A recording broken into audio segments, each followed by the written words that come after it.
Hi there and welcome to the third of my weekly wraps where I share my reading for pleasure, my reading for class and my latest book haul from the university library. Okay, let's start with my reading for pleasure. I read one short novel this week and it was this one, Dreamers by Knut Hamsun from 1904. It was absolutely superb. If you're unaware of Hamsun, he was Norwegian, he won the Nobel Prize for Literature and his best known work is Hunger from 1890, an early and outstanding example of the modernist novel. Dreamers, while not on a par with Hunger, is a minor masterpiece and it has that Hamsun quality. It seems to flow effortlessly from his pen, everyday language, simple sentences, and yet it produces such a rich experience. Truly, what Van Gogh did with paint, Hamsun does with words. It's really that good.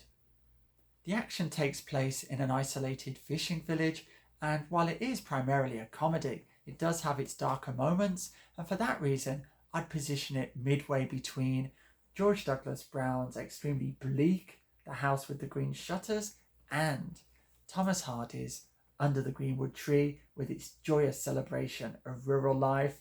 It's magnificent. I'll link to it in the description below. Hopefully, some of you will give it a try, and I also read 2 short stories this week, so let's talk about them now. Both were taken from this collection, The Marquise of O by Heinrich von Kleist. The first of them was The Earthquake in Chile, a wonderful story about 2 lovers, fated, so it seems, to die on the same day until a great earthquake intervenes. I won't tell you what happens next, but the events unfold with operatic intensity. After finishing that story, I thought, wow, let's have another one. So I then read Michael Kohlhaas, the longest tale in the collection at over 100 pages, and a short while into it, I was absolutely hooked, and by the end, I was astonished. It's just another masterpiece. It's one of the most convoluted stories I've ever read, and I was not surprised to learn that Kafka was a huge admirer of this story.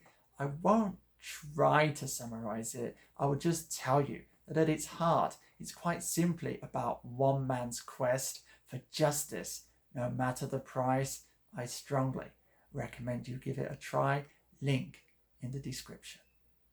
The reading for my classes was fairly light this week. For readings in British and American literary history, I read a short story by Katherine Mansfield from her collected stories, The Garden Party, written in 1921, published in 1922, that magical year for modernism with Ulysses, The Wasteland, Jacob's Room, and yes, The Garden Party, all being published that year.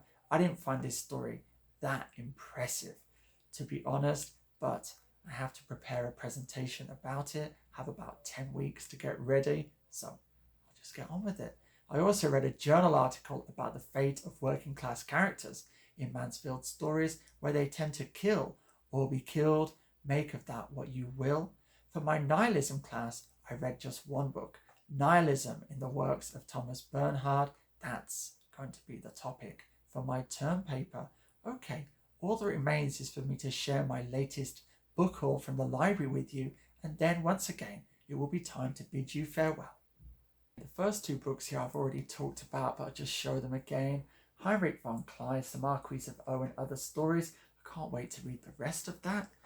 Then, Knut Hamsun, Dreamers. I've just noticed they used a painting by Edvard Munch for the artwork here, rather than follow my suggestion of Van Gogh. And they've repeated the trick for this, Tales of Love and Loss, a short story collection. Then we have more short stories, this time from Germany. Robert Walser, more great artwork there. Then, Sir Walter Scott, whose Ivanhoe is the most popular review on this channel. This one, The Heart of Midlothian, is said to be one of his best. Then, another Scottish writer who provided the source material for a review on the channel. It's Muriel, Loitering with Intent. Hopefully, this is as good as The Driver's Seat. Then, Pirandello, what I believe is his only novel, One, No One, and 100,000. I'm intrigued to see just what is in there. Then sci-fi early sci-fi, The Last Man by Mary Shelley. I've been wanting to read this for years. Hopefully, now will be the time. Then, drama. 3 plays by the wonderful Noel. Those will be a joy.